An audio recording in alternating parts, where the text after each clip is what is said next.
Porque la enseñanza de hoy obviamente tiene que ver con jóvenes también, con jóvenes y no jóvenes. Bueno, yo creo que a muchos les incomoda decir la palabra viejo, ¿verdad? Pero no, está bien. Jóvenes y los institucionales, ¿verdad? O sea, los que llevan su tiempo conociendo muchas cosas, ¿no? Así que les voy a pedir a los jóvenes, por favor, que pongan mucha atención, ¿sí? Que si tienen su celular, pongan ahí su Biblia, ¿sí? El celular es muy útil, los dispositivos son útiles, siempre y cuando se usen correctamente, ¿no? Y entender, ¿no? Porque a veces nuestros jóvenes, pues sí, están adelantados en muchas cosas, ¿no? Nacieron ya con los chips incluidos, ¿no? Antes nosotros no, ¿cuál chip era? No había eso, ¿no? Sí, un papá sufrió con su hijo porque le pidió el periódico, ¿verdad? ¿Qué ya se rió?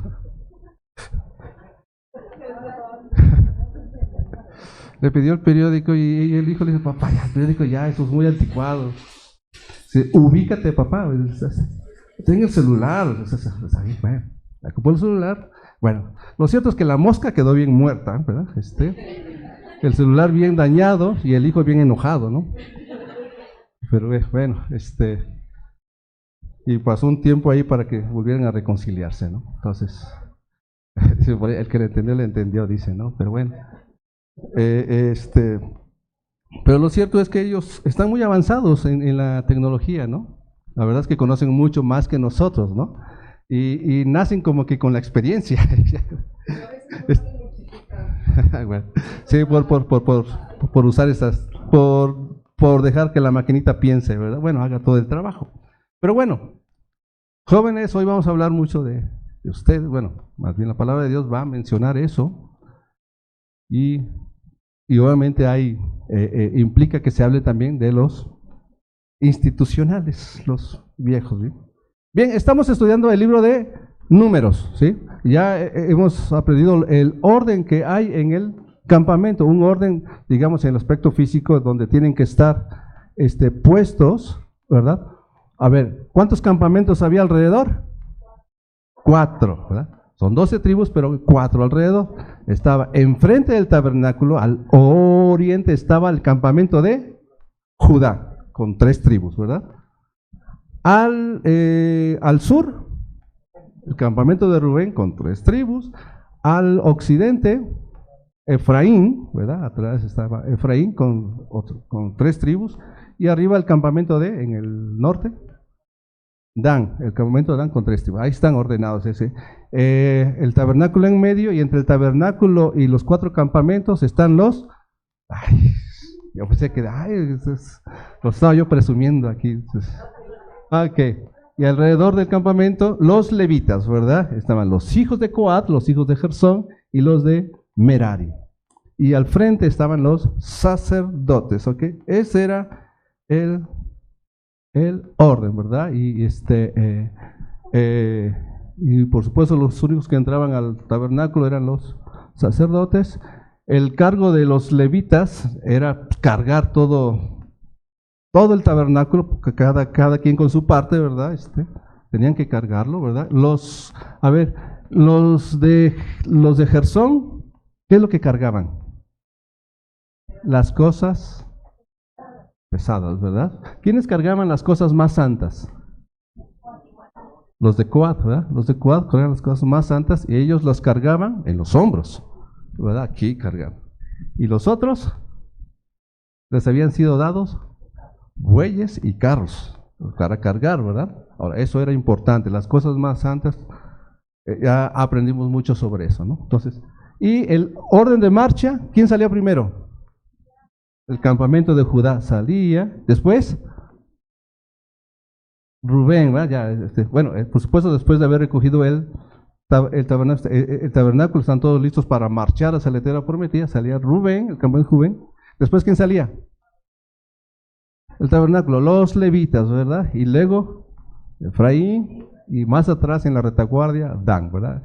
se protegían unos a otros. Eso es lo que hemos estado aprendiendo, y los levitas tenían instrucciones, los sacerdotes. Hoy vamos a hablar de más instrucciones sobre los levitas, en Números 8, ¿sí?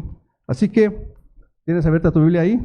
Bueno, sí, puede estar aquí también, pero me gusta que tengas ahí. Ahora, también quiero recordarles los tipos de sacrificios que había en Levítico en Levítico, capítulo 1, 2, 3 y 4 y 5, había 6 tipos de sacrificios. Aquí se van a mencionar 4, y los vamos a recordar nada más. Es para que los tengan presente. Todo el tiempo se mencionan los sacrificios, ¿verdad? Que nos apuntan ¿a quién? Al Mesías. ¿Sí? Nos hablan del Mesías cada uno. El primero, la primera ofrenda es el corbán. Recuerden que la palabra corbán significa ofrenda, ¿verdad? O más bien, bueno, es ofrenda en el sentido de acercar. Es un acercamiento, se acerca algo, ¿verdad? Entonces, primero era el corbán olá, que se habla del holocausto, la ofrenda del todo quemada, ¿verdad? Se quemaba toda. Entonces, habla de una entrega completa, ¿verdad? Se entrega todo. El Mesías se entregó todo, ¿verdad? Y fue consumido todo esto, pues, por nosotros, ¿no? El capítulo 2 es el corbán minjá, ¿verdad? Que es la ofrenda ¿la ofrenda qué? Minjá. Vegetal, ¿verdad? Ofrenda de flor de harina y todo con el aceite, es la ofrenda vegetal que acompañaba siempre al corbán olá. Siempre va a estar acompañando al corbán olá. ¿Sí? Nunca va sola. Hay por ahí un caso especial, pero siempre va junto con el corbán olá, se presentaba con eso. Esta nos habla de un servicio completo, ¿verdad?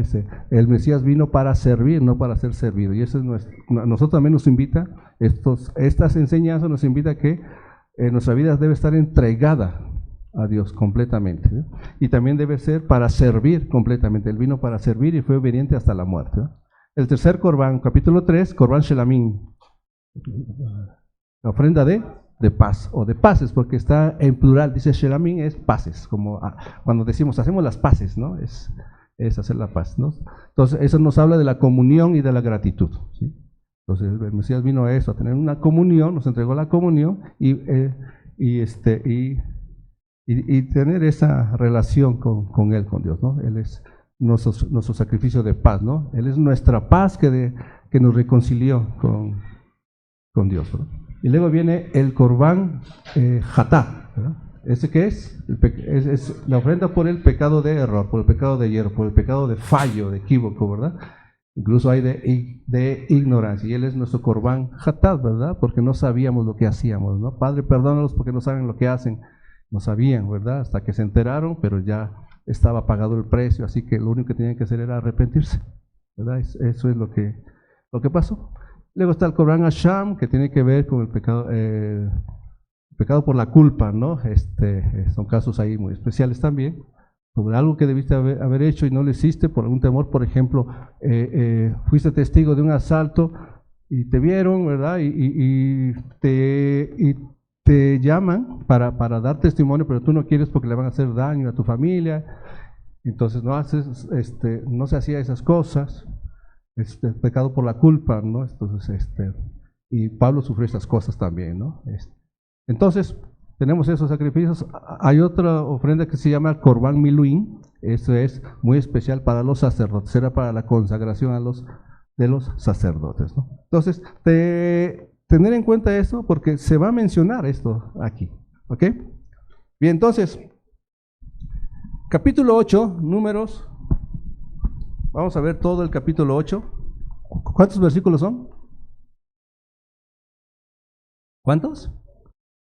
26, entonces. ¿27? Bueno, 1 minuto por versículo, 26 minutos, más los que...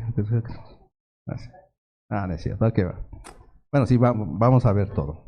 Dice así, habló Hashem a Moisés diciendo, habla a Aarón y dile, o sea, le habla a Moisés, fíjense, nada más hablaba con él, ¿verdad? Con Moisés diciendo, habla a Aarón y dile, cuando enciendas las lámparas, las 7 lámparas, alumbrarán hacia adelante del candelero. Y Aarón lo hizo así, encendió hacia la parte anterior del candelero sus lámparas como Hashem lo mandó a Moisés.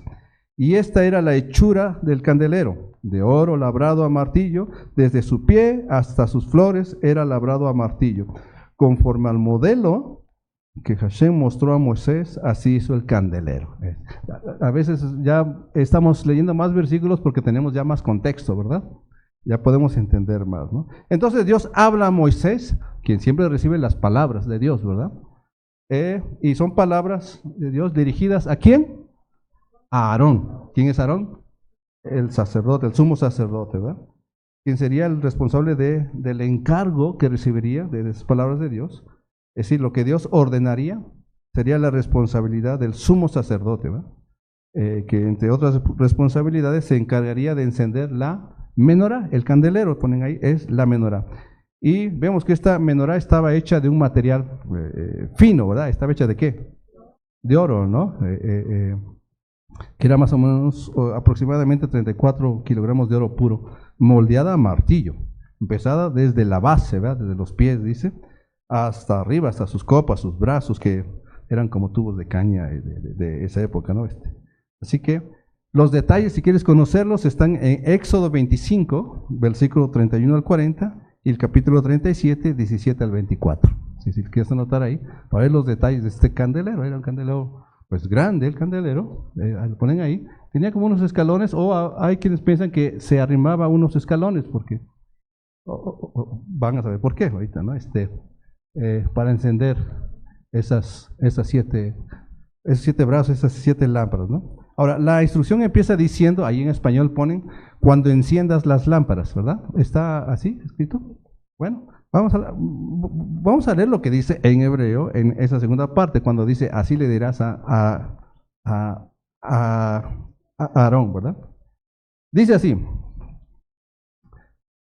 ¿ok? Bejalotja, ok, sí, dice, Bejalotja ad Hanerot el mulpanei Hamenorá, ahí está, Hamenorá, la menorá, dice. Y Airu Jibbat Hanerot, dice así, en tu elevar las lámparas hacia el rostro de la menorá, literalmente dice eso, en tu elevar las lámparas hacia el rostro de la menorá, alumbrarán las 7 lámparas. Cuando tú hagas eso, cuando en tu elevar, ¿verdad? Las lámparas hacia el rostro de la menorá, alumbrarán las 7 lámparas. Ahí tenemos la palabra rostro, penei, aquí está, penei. Esta palabra penei, bueno, o también la palabra panim, que ya saben, literalmente significa caras, como rostros, ¿verdad? Pero siempre se traduce como en singular, ¿verdad? Tu rostro, o delante de ti, hay quienes, en tu presencia, ¿verdad? Delante de tus rostros, ¿no? Dice que delante del rostro de la menorá. ¿Qué representa el rostro de la menorá? Pues por supuesto, sabemos hoy que habla del rostro de Dios, ¿verdad? Eso que es visible de parte de Dios. Entonces, Aarón lo que debía hacer era subir. Por eso tenía como unas escaleras, ¿eh?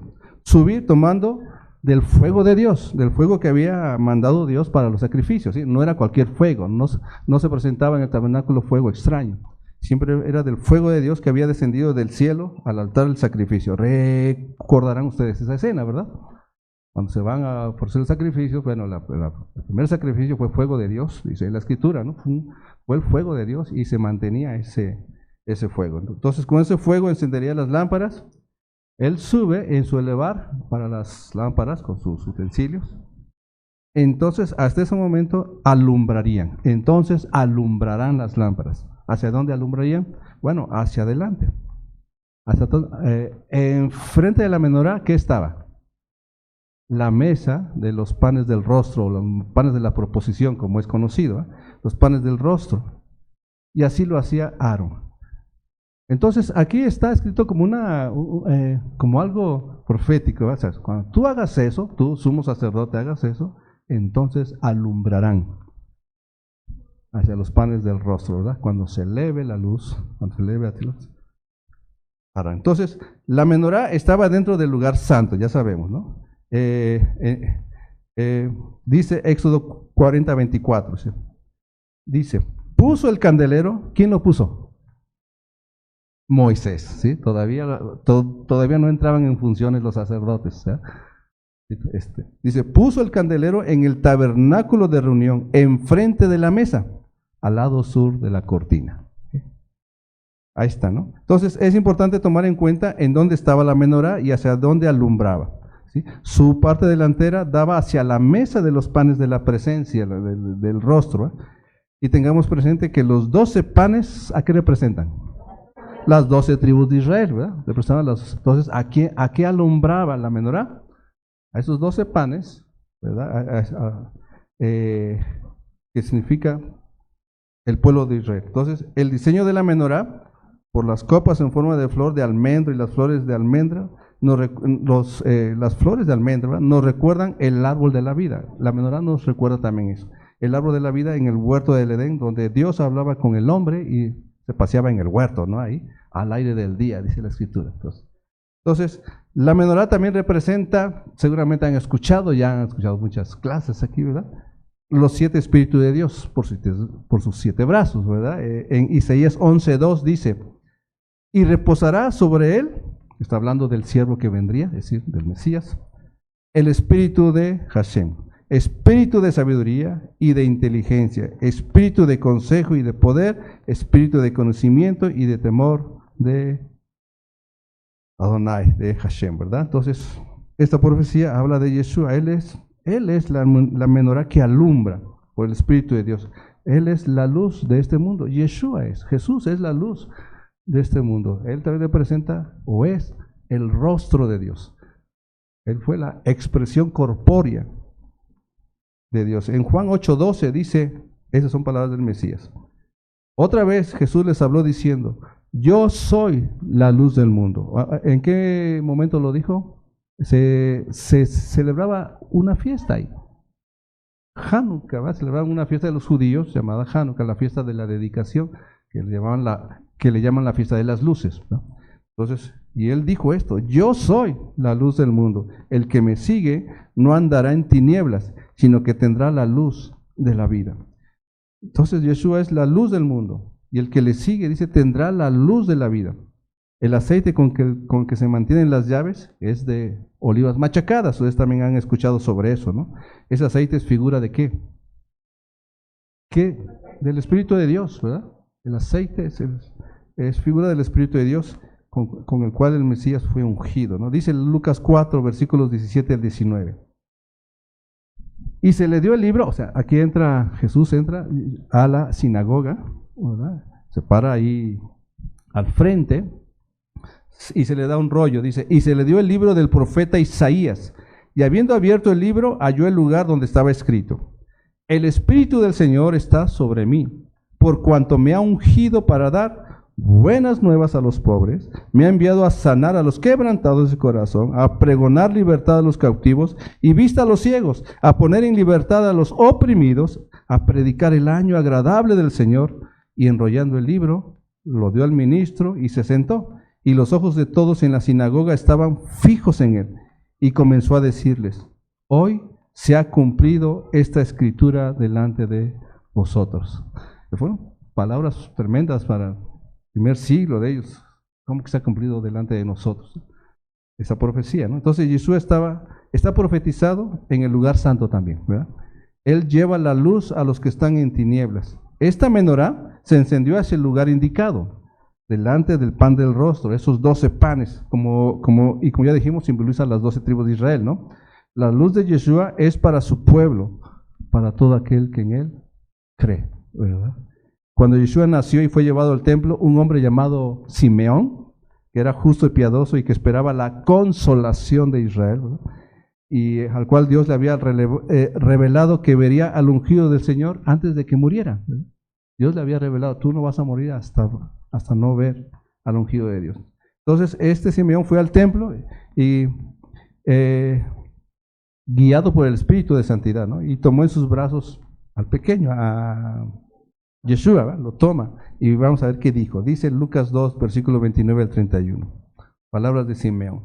Ahora, Señor, despides a tu siervo en paz, conforme a tu palabra, porque han visto mis ojos tu salvación, la cual has preparado en presencia de todos los pueblos, luz para revelación a los gentiles y gloria de tu pueblo Israel, ¿no? Y bueno, y cuando Yeshua creció y anduvo en Galilea, otra profecía se cumplía, ¿verdad? Dice Mateo 4, versículos 12 al 16.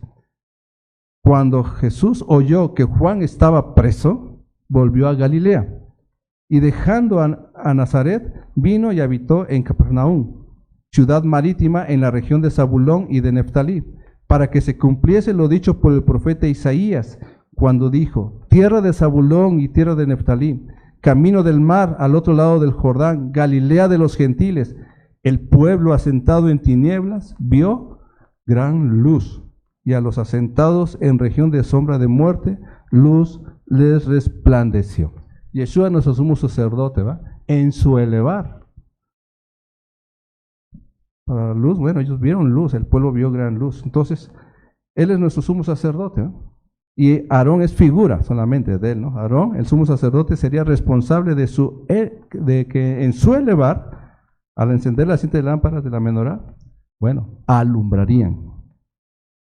Yeshua fue elevado en una cruz y fue elevado en su resurrección para dar luz, para alumbrar a su pueblo, el Israel de Dios, que está conformado por los descendientes de Abraham, Isaac y Jacob. Y ya hemos hablado mucho quiénes son los descendientes de Abraham, ¿verdad?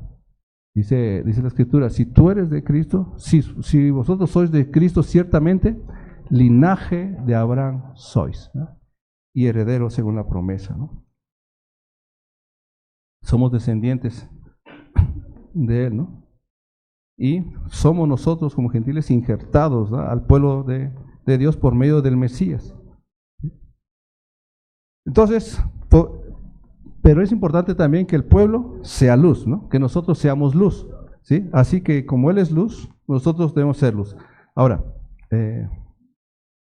el mundo, vivimos en un mundo que está en tinieblas, ¿sí? Un mundo que está en tinieblas.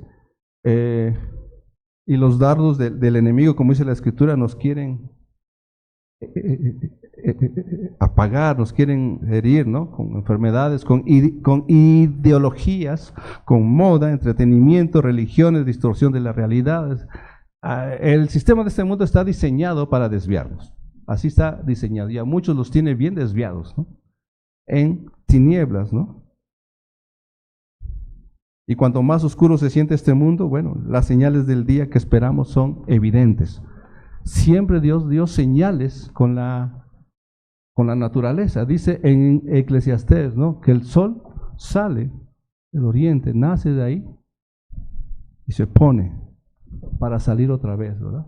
Nos anuncia que el Mesías vino y que murió, sepultó, pero que resucitó. Y cada día hace eso. Vemos ahora las estrellas de otra manera. Tú ves la luna y lo que dice la Escritura te da otra indicación, ¿no? De repente ya nos cuesta trabajo hablar de la luna como algo romántico, ¿no? Pídeme la luna y te la bajaré, ¿no? ¿Qué es eso, no? O si yo te bajara el sol y la luna, pues no te la aguantabas, ¿no? Entonces, mejor no te bajo nada y ya. Entonces, se ocupa mucho de esas cosas para romanticismo, ¿no? No es que esté mal, igual se oye bonito, ¿no? Vemos en el Cantar de los Cantares ocupando figuras para enamorar, ¿no? Pero bueno, de repente empezamos a ver que Dios nos está anunciando algo cada día. Cada día nos anuncia que Él vino y que Él murió y que resucitó. Y cada día lo podemos ver así. Dice en Romanos 13, versículo 12, la noche está avanzada, ¿verdad? Y se acerca el día. Está hablando de algo profético aquí. Desechemos pues las obras de las tinieblas y vistámonos las armas de la luz.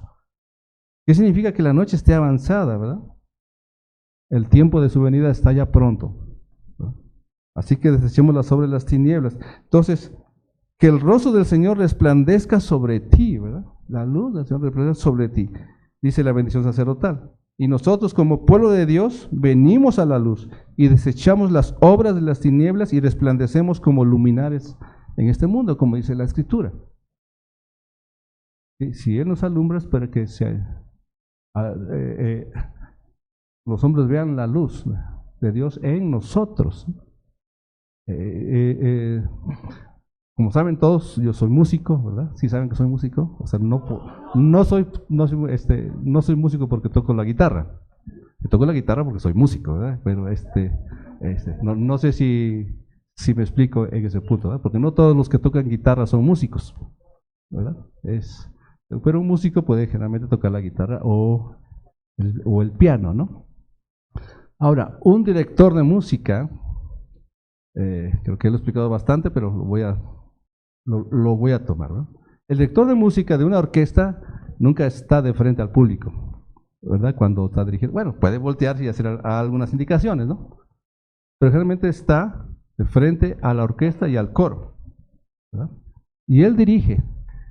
Siempre debe hablar con la mirada y con las manos y con el rostro, ¿verdad? Entonces, el coro y los músicos ven el rostro del director. Y el director puede hacer muecas y sonreír y te da indicaciones también con el rostro. ¿Qué debe hacer el coro? Estar atento y manifestar ese rostro, ¿a quién? Al público, al que no puede ver al director. Esa es la idea. La luz de Dios hacia nosotros, a su pueblo, para que ellos reflejen esa luz al mundo que está en tinieblas y puedan ver y acercarse a él. Dice Mateo 5, versículos 14 al 16. Vosotros, dice Yeshua, le dice a los discípulos, vosotros sois la luz del mundo. Una ciudad sentada sobre un monte no se puede esconder, ni se enciende una luz y se pone debajo de un almud, sino sobre el candelero, ¿verdad? Sobre la menorá, ¿verdad? Y alumbra a todos los que están en casa. Así alumbre vuestra luz delante de los hombres, para que vean vuestras buenas obras y glorifiquen a vuestro Padre que está en los cielos.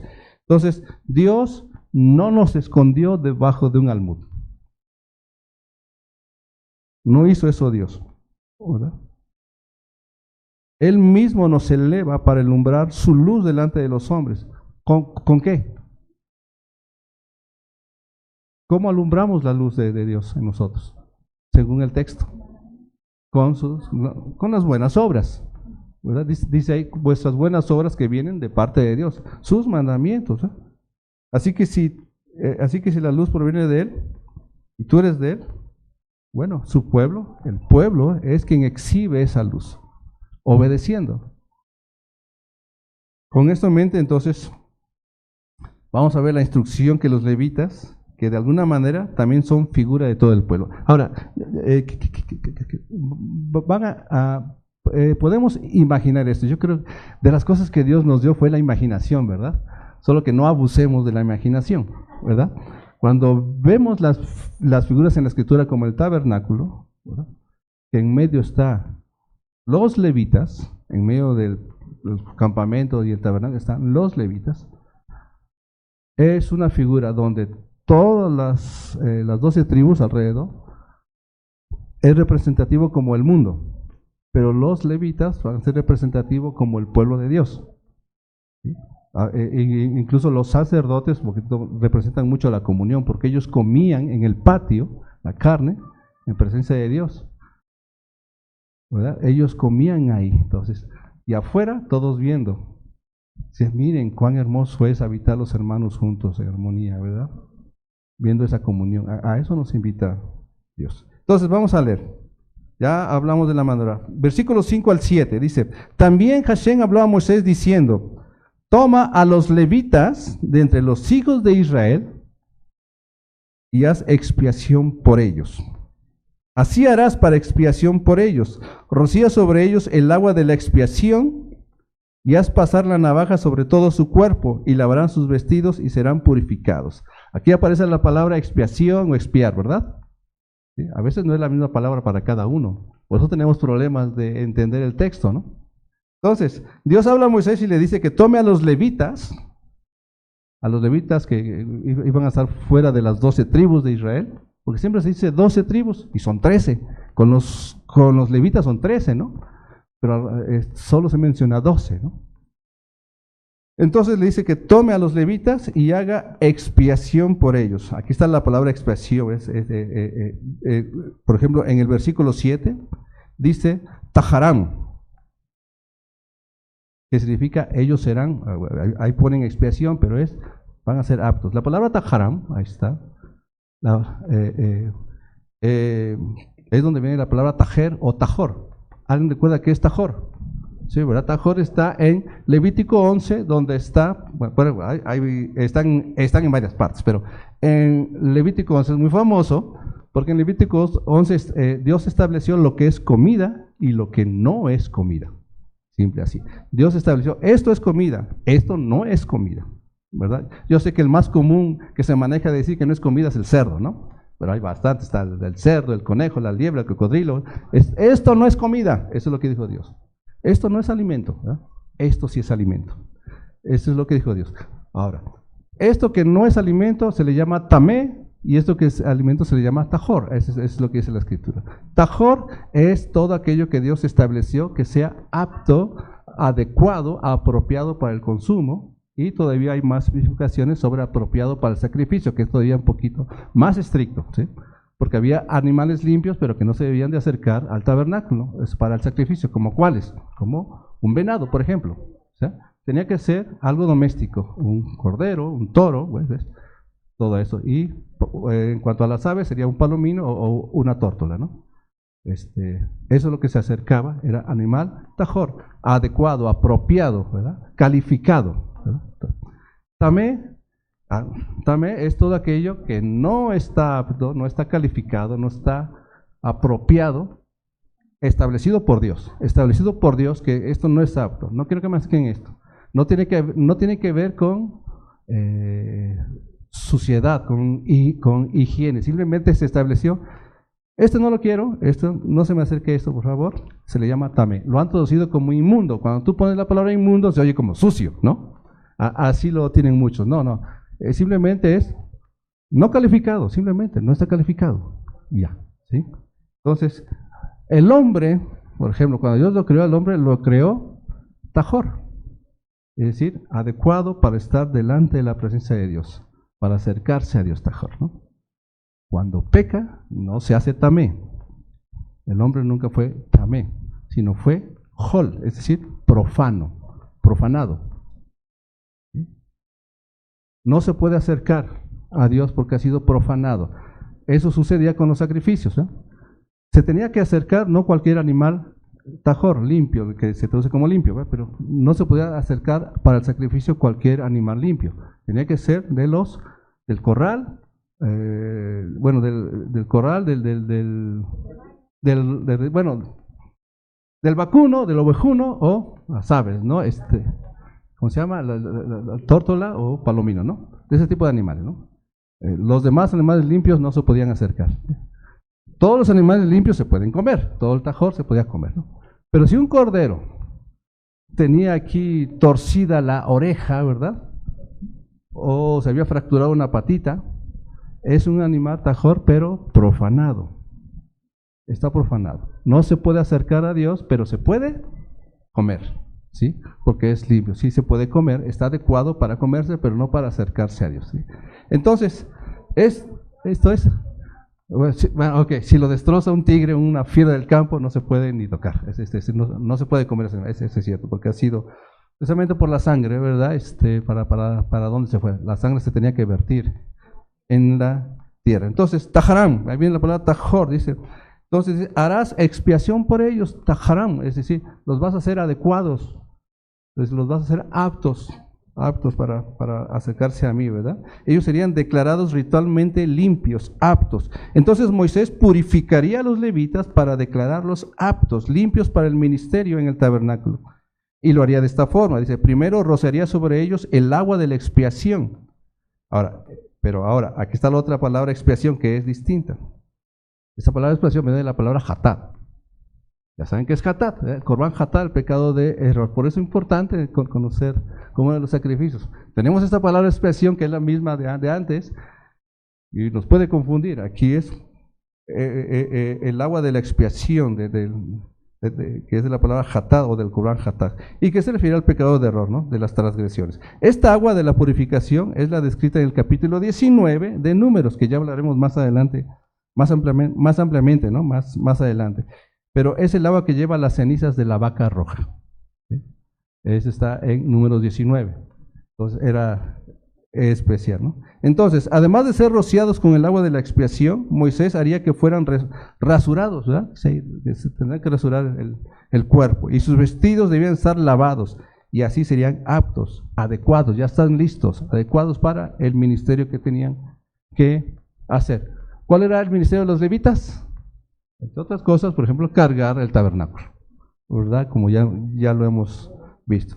Entonces, lo primero, antes de servir, es ser purificado, estar calificado para servir, y para ser purificado es necesario ser rociado con el agua de la purificación, ser rasurado de todo el cuerpo y lavar las ropas. ¿Quién quiere servir? ¿No? Este proceso, por supuesto, este proceso de rasurarse, la que va a ser purificado, ser dedicado, todo eso, y rasurarse, tiene también un simbolismo.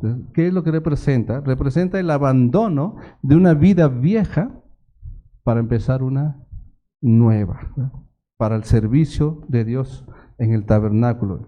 Y es figura de lo que Yeshua hace por su pueblo. Él quiere un pueblo apto para servir. Y Él mismo nos purifica.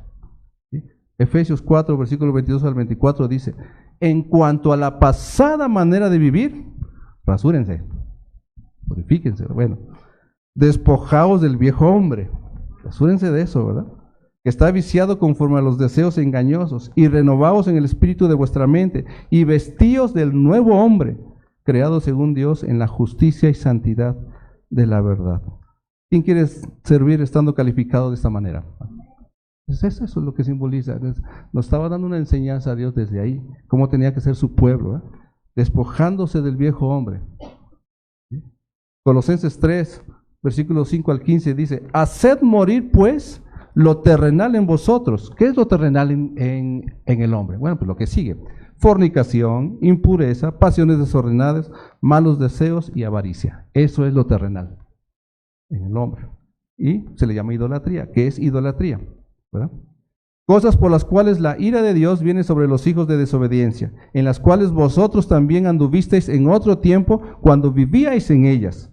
Pero ahora dejad también vosotros todas estas cosas: ira, enojo, malicia, blasfemia, palabras deshonestas de vuestra boca.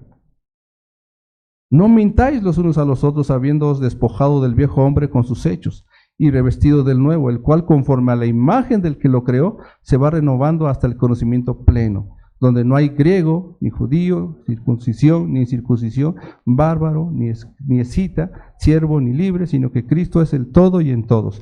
Vestíos pues como escogidos de Dios. No es que tú te vayas, yo quiero, no. Es que Dios es el que escoge, ¿verdad? Vestidos pues como escogidos de Dios, es decir, santos y amados, de entrañable misericordia, de benignidad, de humildad, de mansedumbre, de paciencia, soportándoos unos a otros y perdonándoos unos a otros si alguno tuviera queja contra otro. De la manera que Cristo os perdonó, así también hacedlo vosotros. A ver, ¿cómo nos perdonó Cristo? ¿Cómo nos perdonó Dios? Ok, nos perdió totalmente. ¿Y la deuda dónde quedó? Eso es perdonar. La deuda no queda por ahí al aire cuando alguien perdonas. Cuando tú perdonas, te haces cargo de la deuda. ¿Sí? Así como Él nos perdonó. Ya, tú la pagas. O sea, tú dices, tú no puedes pagarme, te perdono. Yo me hago cargo de la deuda. Ya no tienes que usarlo para estarlo recordando sobre cada dato. ¿Cuál es la palabra? Para reprocharlo, gracias, Pita. No tienes que estar reprochando, porque tú estás pagando. Así como Dios nos perdonó, perdonas tú. Te haces cargo de la deuda y ahí lo dejas libre. Así también hacedlo vosotros, y sobre todas estas cosas vestidos de amor, que es el vínculo perfecto, y la paz de Dios gobierna en vuestros corazones, a la que asimismo fuisteis llamados en un solo cuerpo, y sed agradecidos. Lucas 9:62 dice Jesús aquí: y Jesús le dijo: ninguno que poniendo su mano en el arado mira hacia atrás es apto para el reino de Dios. ¿Qué pasa si tú vas con el arado y miras hacia atrás? Estaba chueco el surco, ¿ah? Ninguno que está auto. La vida vieja queda ahí. No mires hacia atrás. Mira hacia adelante. Sirve. Es lo que tienen que hacer los levitas al hacer todo este proceso de rasurarse, de lavarse, de bañarse. Y bueno, Moisés estaba ordenando eso, ¿no? Bueno, ¿hace falta hacer un comentario de lo que acabamos de leer? La purificación es la primera parte del proceso que debemos tener para servir en el ministerio. Porque hay más. ¿Sí? La purificación es estar listo, ya estás calificado, ¿ok? Hay instrucciones. Números 8, versículos 8 al 14. Pongamos atención, son del 8 al 14 son buenos versículos. Luego, dice Dios a Moisés lo que tienen que hacer los levitas, ¿verdad? Luego tomarán un novillo. ¿Quién va a tomar un novillo? Los levitas, muy bien. Con su ofrenda de flor de harina. Ah, ¿qué es eso? El corbán minjá, ¿verdad? Es decir, que ese novillo va a ser el corbán olá, muy bien. Y tomarás, ¿a quién le dice tomarás? A Moisés. Y tomarás otro novillo para expiación. ¿Qué palabra será ahí expiación? Jatá, muy bien, ya lo están pescando más, ¿verdad? Hay un olá, hay una minjá, y aquí está la palabra jatá, la ofrenda por el pecado de error, por si tuvieran algún fallo, algo que no se han dado cuenta. Y harás que los levitas se acerquen delante del tabernáculo de reunión, es decir, delante de Dios, ahí al frente del tabernáculo, y reunirás a toda la congregación de los hijos de Israel. Y cuando hayas acercado a los levitas delante de Hashem, acercar, de donde viene la palabra corbán, la palabra karof, los acercas, pondrán los hijos de Israel, fíjense, pondrán los hijos de Israel sus manos sobre los levitas. ¿Qué implica poner las manos, verdad? En ese momento. Y ofrecerá a Aarón los levitas delante de Hashem en ofrenda de los hijos de Israel. Y servirán en el ministerio de Hashem. Y los levitas pondrán sus manos sobre las cabezas de los novillos. De esos dos novillos, el que ellos llevaron y el que tomó Moisés, ¿verdad? Ahora los levitas están poniendo las manos sobre los novillos. ¿Están viendo la secuencia? Los hijos de Israel poniendo las manos sobre los levitas, y ahora los levitas sobre los dos novillos. Y ofrecerás el uno de los novillos por expiación, ahí está la palabra jatá, y el otro en holocausto a Adonai, para hacer expiación por los levitas. Y presentarás a los levitas delante de Aarón y delante de sus hijos, y los ofrecerás en ofrenda a Adonai. Así apartarás a los levitas de entre los hijos de Israel, y serán míos los levitas. Entonces, después de la purificación, los levitas debían tomar un novillo para holocausto, con su minjá, ¿verdad? Su ofrenda vegetal. Y Moisés tomaría un novillo para expiación, que es el Corban Hatat, que es la ofrenda por el pecado de error. Esta es una ofrenda necesaria por si los levitas habían cometido algún error y no se han dado cuenta, un pecado de error, ¿verdad? O por ignorancia, ¿no? Pues con pecado no podían servir a Dios, tenían que estar listos, todo eso, ¿no? Entonces se acercarían los levitas delante del tabernáculo y los hijos de Israel estarían reunidos. ¿Todo el pueblo? Y todo el pueblo, dice ahí. ¿Cuántos eran? Cuando salieron de Egipto, ¿cuántos hombres eran? Hombres a pie. 600,000 por ahí, ¿eh? Sin contar a los niños, sin contar más. No es que estuvieran delante del tabernáculo 600,000 hombres, ¿verdad? Sí. Generalmente lo que hacían es un grupo representativo de todo el pueblo, es decir, los ancianos, los líderes de cada tribu, en fin, los cabezas o los jefes, ¿verdad? Estaban ahí representando a todo el pueblo. No es que todos estuvieran ahí enfrente del tabernáculo haciendo una colísima, ¿no? ¿Verdad? Están ahí. No cabría enfrente del tabernáculo, se trataba de representantes, ¿no? Entonces ellos pondrían las manos sobre los levitas, y Aarón ofrecería a los levitas en ofrenda de los hijos de Israel, como si los hijos de Israel estuvieran ofreciendo una ofrenda, como un tipo, así se ve como sacrificio, ¿verdad? Al poner las manos, ¿verdad? Los ofrecerían a Dios, estarían totalmente dedicados al ministerio del tabernáculo. Los levitas, por su parte, pondrían sus manos en las cabezas de los novillos, y Moisés ofrecería estos novillos uno por expiación, que es Hatat, y el otro por holocausto, ¿no? Y presentaría a los levitas delante de los sacerdotes, ofreciéndolos, bueno, los había puesto como una ofrenda para Dios, ¿no? Entonces, llama la atención aquí la frase ofrecer en ofrenda, ¿no? Porque tenemos el concepto que ofrecer en ofrenda es poner sobre el altar y quemarlo, que generalmente es así, ¿no? Pero es esa figura también, ¿no?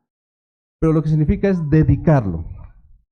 Esos levitas serían dedicados, consagrados, los levitas, ¿sí? No serían sacrificados en el altar, ¿verdad? Sino dedicados, como los animales que sí eran puestos ahí, pero eran dedicados, ¿sí? Y los levitas habían puesto sus manos sobre los animales, ¿verdad? Y los hijos de Israel sobre los levitas. Los animales sustituían a los levitas, y los levitas ¿a quién sustituían? A los primogénitos. Los primogénitos representaban a cada familia. Un primogénito representaba a su familia, ¿verdad? Ese es el primogénito. Entonces, sustituciones, aquí está la palabra sustitución, ¿no? El poner las manos sobre la cabeza simboliza la transferencia de uno a otro. Es una transferencia, aparte de transferir una autoridad, pero era transferir algo, ¿verdad? Hasta la vida, por ejemplo, para los animales es transferir la vida, el que va a morir es el animal. El pueblo estaba transfiriendo a los levitas la función que hubieran tenido los primogénitos de Israel, ¿verdad?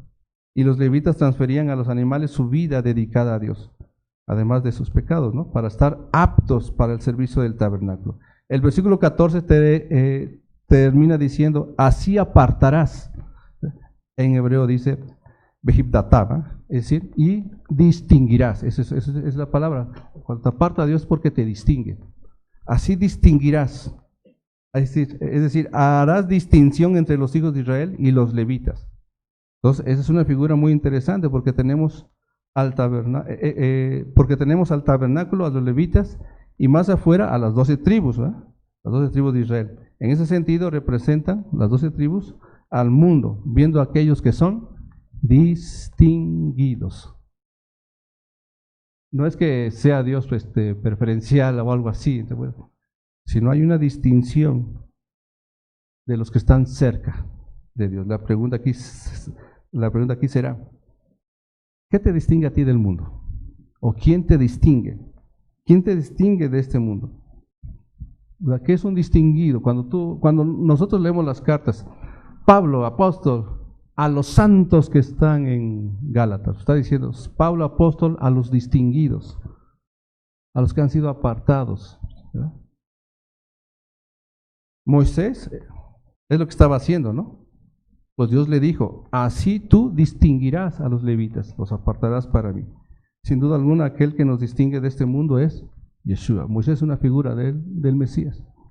Él nos distingue, el que nos apartó para sí, y nos dio instrucciones para distinguirnos de este mundo, ¿sí? Los mandamientos son para eso. Los mandamientos no nos salvan. Lo que nos salva, ¿qué es? Bueno, la gracia por medio de la fe es la que nos salva, ¿verdad? Pero sus mandamientos nos distinguen de este mundo. Después de la purificación y la sustitución, los levitas activarían entonces su ministerio. Ya están listos, ¿verdad? Vamos a leer. 15 al 18, versículos 15 al 18. Después de esto, vendrán los levitas a ministrar en el tabernáculo de reunión. Serán purificados y los ofrecerás en ofrenda. Porque enteramente me son dedicados a mí los levitas de entre los hijos de Israel, en lugar de todo primer nacido. Los he tomado para mí en lugar de los primogénitos de todos los hijos de Israel, porque mío es todo primogénito. Levante la mano, ¿quién es primogénito de aquí? Yo soy primogénito. Bueno, de hecho le perteneces, ¿verdad? Porque mío es todo primogénito de entre los hijos de Israel, así de hombres como de animales, desde el día que yo hería todo primogénito en la tierra de Egipto. Los santifiqué para mí, y he tomado a los levitas en lugar de todos los primogénitos de los hijos de Israel, ¿verdad? El verso 15 es una recapitulación, por supuesto, del proceso, ¿no? Vendrán a ministrar una vez purificados y ofrecidos estos levitas. Y la razón que Dios da es porque todo primogénito le pertenece, ¿no? Es suyo, y los levitas han tomado el lugar de ellos, ¿desde cuándo? desde Pesaj en Egipto, ¿verdad? Desde ese día yo los tomé, todo primogénito es mío, ¿no? Y los levitas los he tomado para sustituirlo. Entonces, desde que murieron los primogénitos en Egipto, Dios libró a su pueblo de esta mortandad, ¿no? Habiendo provisto él el cordero, ¿no?, que murió en lugar de los primogénitos. ¿Sí? El cordero fue el que murió en lugar de los primogénitos. O sea, ¿se acuerdan de la sangre? Ponerlo en los dinteles. Ese cordero tomó ese lugar, ¿no? El cordero de Pesaj es figura de Yeshua, por supuesto, ¿no? Cada primogénito rescatado representa a su familia y los levitas toman el lugar de los primogénitos para servir a Dios. Todos los que servimos a Dios hemos sido rescatados por el Cordero de Dios, que murió en el madero, ¿verdad? Y ahora podemos servirle, ¿verdad? O sea, si tú no has sido rescatado, si Dios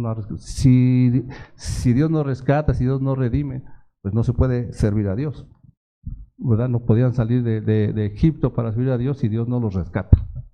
Y eso tuvo un precio. Los levitas tendrían una vida dedicada a Dios con una entrega, un servicio y una comunión completos. Eso es lo que representaba los sacrificios, ¿no? Una vida dedicada a Dios, una entrega, un servicio y una comunión completos. Los levitas representan a un pueblo cuyo Dios está cercano a ellos y ellos están cercanos a Dios. Fuimos hechos cercanos a Dios por la sangre del Mesías, como dice Efesios, ¿verdad? Entregados por completo con el fin de servirle completamente y conservar la comunión que nos fue confiada, dándonos sus mandamientos para proteger su pacto, ¿verdad?, y anunciar al mundo que somos su pueblo. Pero vamos a seguir leyendo. Versículo 19 dice, y yo, dice Dios aquí, y yo he dado en don, o sea, Dios ha entregado, y yo he dado en don los levitas a Aarón, a los sacerdotes, ¿verdad?, y a sus hijos de entre los hijos de Israel, para que ejerzan el ministerio de los hijos de Israel en el tabernáculo de reunión, y reconcilien, es muy importante aquí, y reconcilien a los hijos de Israel, para que no haya plaga en los hijos de Israel al acercarse los hijos de Israel al santuario. Entonces los levitas fueron entregados a los sacerdotes para servirles y ¿para qué más? Reconciliar. No, aparte, no solo iban a cargar todo el santuario, ellos eran los encargados de reconciliar a los hijos de Israel para protegerlos al acercarse al santuario y no hubiera en ellos algún tipo de contaminación. Es decir, los levitas tenían el encargo de reconciliar a los hijos de Israel para con Dios. Y ese es el ministerio del pueblo de Dios, de todo aquel que dice ser de Yeshua, de todo aquel que dice yo le pertenezco a Dios. Y aquí viene la pregunta, ¿tú le perteneces a Dios o no? Pues no hay cosa intermedia. ¿Le pertenecemos a Dios? Tenemos un ministerio. Todos, todo el pueblo, todo aquel que está cercano a Dios tiene este ministerio. Dice capítulo 5 de 2 de Corintios, versículos 17 al 20. Dice, de modo que si alguno está en Cristo, bueno, la pregunta, ¿estás en Cristo? Nueva criatura es decir, estás apto, has sido acepto, ¿verdad? Las cosas viejas pasaron, y aquí todas son hechas nuevas, ya están rasurados, lavados sus vestidos, ¿verdad? Y todo esto proviene de Dios, quien nos reconcilió consigo mismo por Cristo y nos dio el ministerio de la reconciliación, que Dios estaba en Cristo reconciliando consigo al mundo, no tomándoles en cuenta a los hombres sus pecados, y nos encargó a nosotros la palabra de la reconciliación. Así que somos embajadores en nombre de Cristo, como si Dios rogase por medio de nosotros, o rogamos en nombre de Cristo, reconciliados con Dios. Este ministerio es de todo el pueblo, de todo aquel que dice que está cercano a Dios. Si tu hermano tiene algo contra ti, o si tú tienes algo en contra de él, o si tienes algo en contra de tus padres, o en contra de tus hijos, o de un amigo, ¿verdad? Bueno, como si Dios rogara por medio de sus siervos, ¿verdad?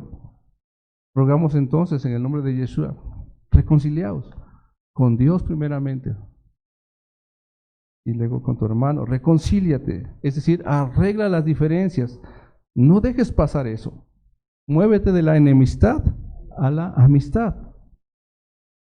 Pues Dios mismo dio ese ejemplo, ¿no? Pues siendo enemigos, ¿qué hizo? Nos reconcilió con Él, es decir, Él tomó la iniciativa. Eso marca la diferencia. Los levitas tomarían la iniciativa, porque Dios tomó la iniciativa. Eso es ser luz. Marquemos la iniciativa con nuestra familia. ¿Tienes algún problema con tu hermano, con tu hijo, con tu... Bueno, ahorita yo te invito, terminando el servicio, háblale, ponte de acuerdo, marca la diferencia tú, si es que eres de Dios. Vamos a seguir leyendo. Versículo 20 y 22. Sí. Del 20 al 22. Dice, y Moisés y Aarón y toda la congregación de los hijos de Israel hicieron con los levitas conforme a todas las cosas que mandó Adonai a Moisés acerca de los levitas. Así hicieron con ellos los hijos de Israel. Y los levitas se purificaron y lavaron sus vestidos, y Aarón los ofreció en ofrenda delante de Adonai, e hizo Aarón expiación por ellos para purificarlos. Así vinieron después los levitas para ejercer su ministerio en el tabernáculo de reunión, delante de Aarón y delante de sus hijos, de la manera que mandó Adonai a Moisés acerca de los levitas, así hicieron con ellos. Esos versículos simplemente marcan el cumplimiento de lo que ordenó Dios antes, ¿verdad? Está más claro, ¿o no? ¿Sí? Entonces, tal y como dijo Dios, ya habían sido purificados y ahora están calificados para ser ofrecidos delante de Dios completamente al servicio del santuario y de los sacerdotes, ¿no? Entonces, primero la purificación, después la dedicación. Ese es el proceso, ¿verdad? Cualquiera que quiere servir a Dios debe ser primero purificado, limpiado por Yeshua, ¿verdad? Luego ofrecido para dedicarse a su ministerio. Esto es serio, ¿verdad? No es un juego, no se trata de servir por servir.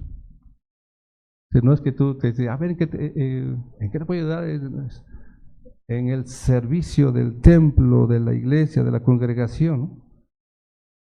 No es servir por servir. Tú tienes un ministerio, bueno, seguramente tienes un ministerio, incluso en tu propio rol como padre, como hijo, ¿verdad? En la familia, pero en la congregación también. Si tienes un ministerio, la pregunta es, ¿estás calificado? Es decir, ¿estás hecho apto para ministrar? ¿O estás sirviendo por servir, como haciendo un favor? Ya, me necesitan y llego, ahorita llego, necesitan y empezamos a servir, pero como haciendo un favor. No estás dedicado, no estás apto, solo estás haciendo un favor.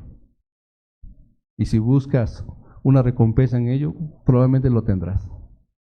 No de Dios, quizá de los hombres, con gracias o algo, ¿verdad? Alabanza de hombres la tendrás. Entonces, ¿estás calificado para hacerlo o estás haciendo, o lo estás haciendo con la dedicación de vida? O sea, ¿sabes que estás dedicado a eso? ¿Estás consagrado? Pablo decía a un hombre que no sabemos cómo se portó, todo eso, pero dice en Colosenses 4:17, cuando se está despidiendo Pablo, en su carta dice, decida Arquipo. ¿Les gusta ese nombre? Mira que cumplas el ministerio que recibiste del Señor. O sea, no te lo entregó cualquier hombre, te lo entregó el Señor. Arquipo había recibido el ministerio del Señor. Eso implicaba que él estaba calificado y dedicado a ese ministerio. Ahora, ¿por qué Pablo le dice esto? O sea, no sabemos exactamente si Arquipo no estaba cumpliendo con su ministerio o si estaba desanimado y Pablo siempre le dice, estate alerta, tú sigue cumpliendo tu ministerio. No sé qué le pasaba a Arquipo, ¿verdad? Ahora, si pensamos que no estaba cumpliendo su ministerio, ¿por qué será? Desidia, apatía, flojera, pecado. Pero Pablo aquí le está animando, cumple con tu ministerio, ¿eh? Quizá no estaba pecado, quizá estaba desanimado, no lo sé. No lo dice, ¿verdad? Esta mención de Pablo en la carta indica que es necesario exhortar a aquellos que ministran para que cuiden el ministerio y lo lleven a cabo. Exhortarlos, no estarlos criticando. A lo mejor Arquipo estaba sufriendo eso, ¿no? Estaba sufriendo eso, señalando, mira Arquipo, y de repente los rumores y los chismes y los ataques y el bullying, ¿verdad? Yo no lo sé. Pero nos invita a que exhortemos a que los que están dedicados en el ministerio, solo observen. Y no solo aquí a los de enfrente que son fáciles de ver, pero observen allá afuera.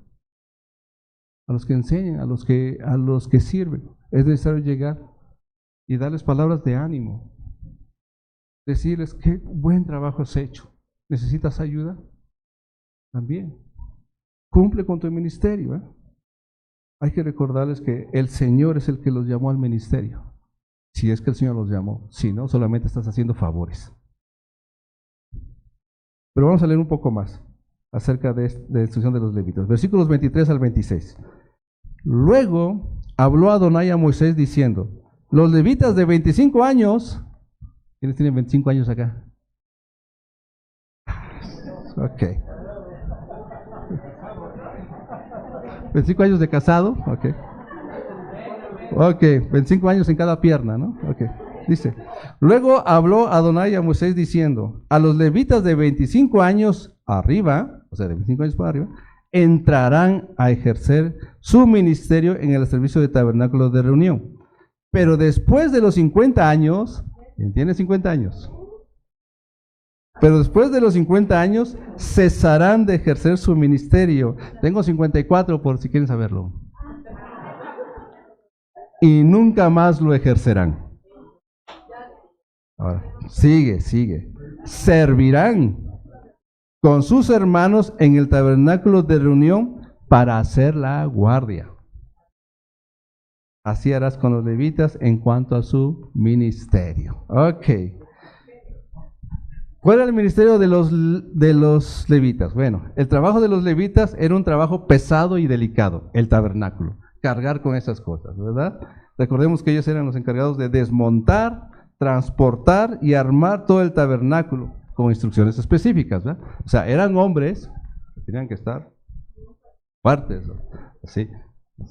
Bueno, así, fuertes, ¿verdad? Aquí tenemos jóvenes, ¿verdad? Fuertes, ¿verdad?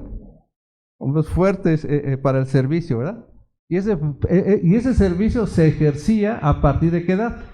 De 25 años, antes no.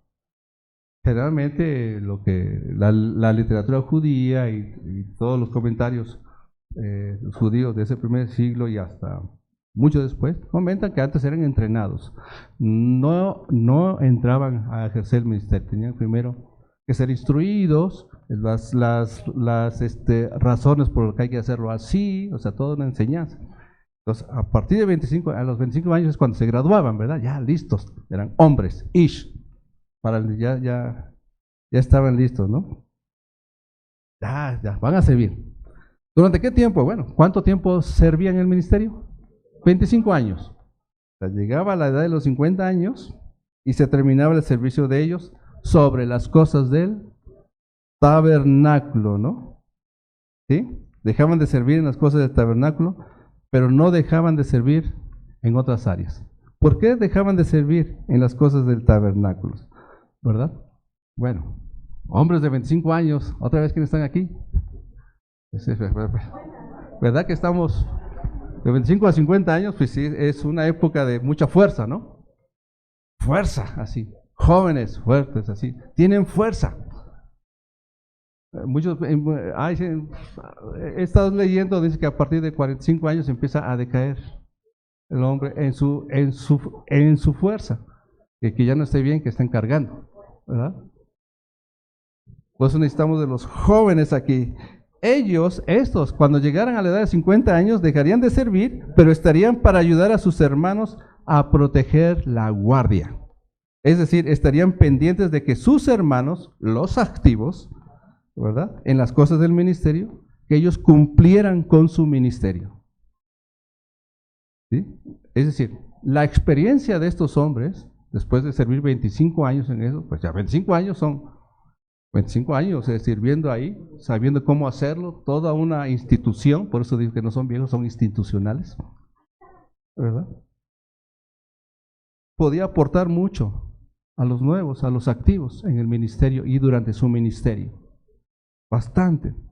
Entonces, ¿por qué de 25 a 50 años? El rango de mayor fuerza estaba ahí en el varón. Así que, ¿cuántos años tienes?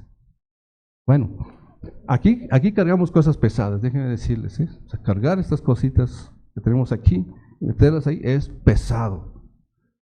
Pesado, se requiere fuerza. Necesitamos de jóvenes que nos ayuden ahí. Simplemente decirles, ahora hazlo, por favor. Yo te digo cómo, ¿verdad? La experiencia de los que han estado mucho tiempo en el ministerio los va a ayudar bastante. Pero jóvenes, necesitamos eso. ¿Sí? Y los que ya están listos para salir, no tampoco se van a quedar rascándose el ombligo, ¿no? Tienen que aportar por su experiencia a los nuevos, ¿no? Así que podemos hacerlo. Y podemos hacer otras cosas que no impliquen mucha fuerza física, ¿no? Pero sí en lo espiritual, ¿no? Vemos a un Moisés de 80 años que siguió sirviendo a Dios hasta su muerte, ¿no? Sirviendo, ¿no? O sea, la vida es para servir. Quizá ya nos sirvamos en un momento en nuestras fuerzas físicas, pero sí de aquí. ¿Sí? Dice Proverbios 20:29, escuchen jóvenes y escuchen institucionales. La gloria de los jóvenes es su fuerza y la hermosura de los ancianos su experiencia, su vejez. Su vejez refiere a la experiencia. La gloria, así que esa gloria de los hermanos experimentados por muchos años, hay que transmitirla a nuestros jóvenes que tienen fuerza. Jóvenes, necesitamos su fuerza. A ver, pónganse de pie los Timoteos y los jóvenes. Miren, por favor, pónganse de pie. Sí, de 25 años hasta los 30 años, pues vamos a, bueno, hasta los 50 años. Necesitamos su fuerza, jóvenes. A los 50. Necesitamos, miren, jóvenes, necesitamos de su fuerza. De su fuerza. Recuerden, esa es la gloria de ustedes. Dios les ha dado fuerza, pero también requieren ustedes requieren estar dispuestos. Escúchenme, jóvenes, por favor. Jóvenes, ustedes tienen que tener un corazón dispuestos a ser moldeados, instruidos por aquellos que tienen experiencia, que han sufrido. Déjenme decirles que estos que han tenido experiencia sufren. ¿Sí? Pero Dios, si los ha elegido, si los ha llamado, los quiere listos, aptos, adecuados, renunciado a una vida que no es la correcta para servirle a Él, en donde quiera que estén, no solo aquí. Así que jóvenes, necesitamos de su fuerza. Y varones mayores, necesitamos de su experiencia para con ellos, para cuidarlos y protegerlos y prepararlos. Se van a enfrentar a un mundo terrible, más que el nuestro. Pueden tomar asiento, por favor. Así que, si has tenido mucha experiencia en el ministerio, el consejo es hacer la guardia, estar al pendiente, acércate de los que están cumpliendo un ministerio. Por ejemplo, aquí está Isaí, el ministerio, acércate, estate al pendiente de su guardia. Oye, Isaí, ten cuidado porque sube volumen o no sé. Especialmente con los que tengan experiencia en el audio, ¿verdad? O sea, no te vas a acercar tú que no conoces, oye, haz bien tu trabajo si tú no sabes cómo, no. O sea, el audio es una cosa impresionante, ¿no? O sea, a mí me cuesta trabajo, pero... O ahí en el asunto de transmisión, ¿no? Que ¿cómo podemos servir? ¿Cómo te decimos? Jóvenes, acérquense, ¿cómo te ayudo? Bueno, te enseño. Se hace así, así, así. Te enseño. ¿Sí? Y estén dispuestos, jóvenes. Necesitamos ayuda, que cuando lleguemos acá y se están moviendo cosas, necesitamos su fuerza. Solamente pregunten, ¿cómo te ayudo? Y te instruyen. ¿Sí? Hagamos eso, ¿no? El consejo entonces de los que tienen mucha experiencia es hacer guardia, vigilar que la responsabilidad de los otros sea cumplida. Yeshua dijo a sus discípulos, vayan y hagan discípulos, ¿verdad? Se trata de un discipulado en todas las cosas, ¿no? Los hombres expertos deben enseñar a los jóvenes en la obra del ministerio, ¿no? Y los jóvenes tienen que aprovechar su fuerza, que no se les vaya su fuerza en otras cosas. Tienen que aprovechar su fuerza, su juventud para la obra del ministerio. Desde su rol como hijo en casa de sus padres, tienen que aprovechar su fuerza para honrar a sus padres. Y ustedes padres tienen que aprovechar su experiencia para guiar bien a sus hijos, ¿eh? Caray, las pedradas están para ambos lados, ¿no? Familia, estemos orando y animemos a nuestros jóvenes.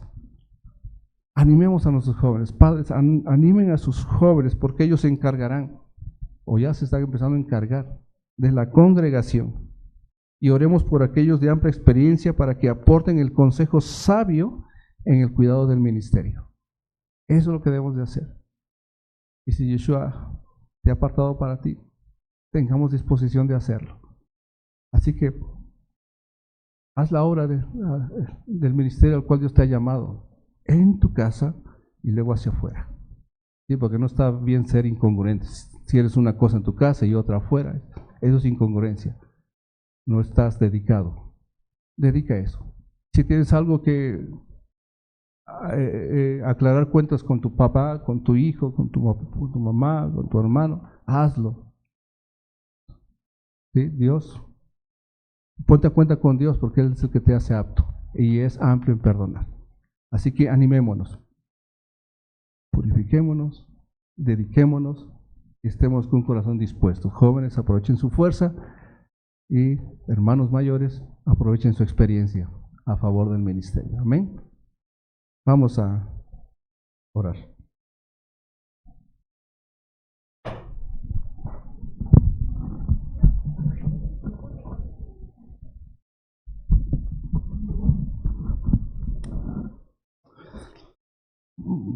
Pues vamos a orar. Bendito eres tú, Señor, creador de los cielos y de la tierra y de todo lo que hay en ellos. Bendito eres tú que nos has separado de entre los pueblos para hacerte un pueblo santo, un pueblo distinguido, con el fin de anunciar tus virtudes, tu bondad, tu amor, tu misericordia a todos los hombres. Bendito tú que nos diste las instrucciones debidas para andar como es debido delante de ti, agradándote en todo. Y nos has distinguido con ellos en medio de este mundo. Ahora pues, Señor, nosotros te rogamos que nos conceda sabiduría para cumplir con el llamado que nos has hecho, para servir en el ministerio donde nos has puesto. Y empezando desde casa, Señor, ayúdanos a servir como tú nos has mostrado, de manera completa en todas las áreas. Somos tuyos, somos tus hijos porque nos has redimido. Ayúdanos, te rogamos. Y nos has hecho aceptos, tú nos has hecho aceptos en el amado, en el Mesías. Nos has hecho apropiados para cumplir con la obra que nos has encargado. Y fuimos dedicados a ti, entregados a precio de sangre. Nos mostraste tu amor incomparable. Ayúdanos pues a corresponder a tan grande amor, concediéndonos un corazón comprometido para cuidar del ministerio que nos has encargado. Perdónanos, Señor. Perdónanos porque muchas veces hemos sido negligentes en el servicio. Perdónanos porque muchas veces pensamos que estábamos haciendo favores cuando tú nos mostrabas que el mayor de todos es el que sirve.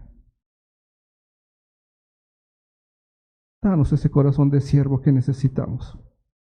Restáuranos y reincorpóranos para cumplir con el servicio de tu pueblo.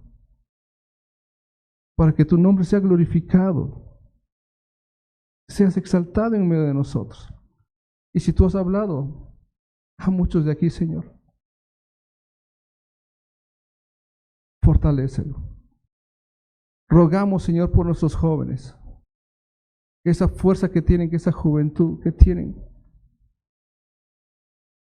sea dirigida debidamente, porque es la gloria de ellos, su fuerza y su juventud es la gloria de ellos.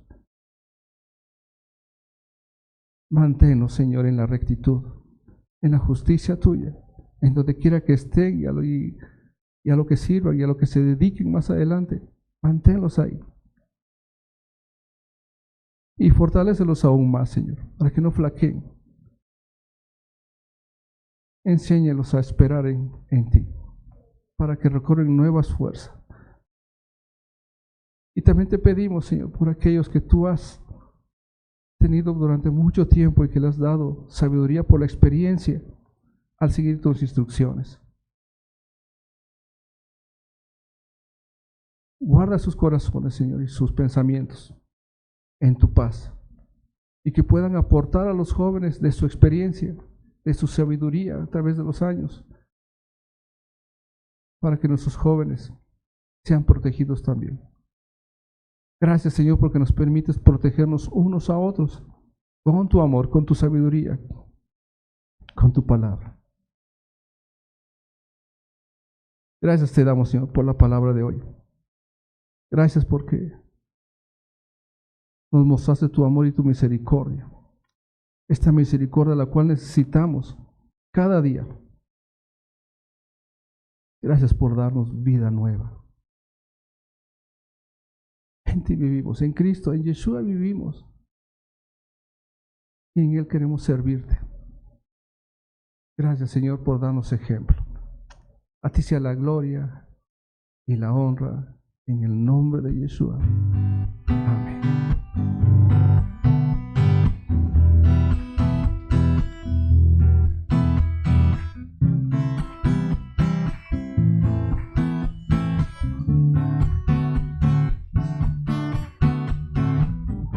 El que está en Cristo es nueva criatura. Las cosas viejas pasaron ya, y aquí todas son hechas nuevas. Así se inicia el primer amor. En Cristo vivimos, en Cristo morimos, Él ha perdonado el mal que hicimos. Su sangre nos limpia de todo pecado, y así el pasado queda sepultado.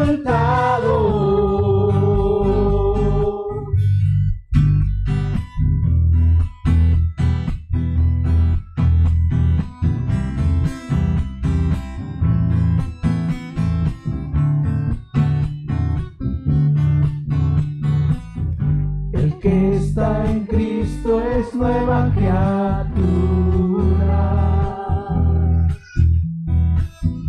Las cosas viejas pasaron ya, y aquí todas son hechas nuevas. Así se inicia el primer amor. En Cristo vivimos, en Cristo morimos, nos ha perdonado el mal que hicimos. Su sangre nos limpia de todo pecado, y así el pasado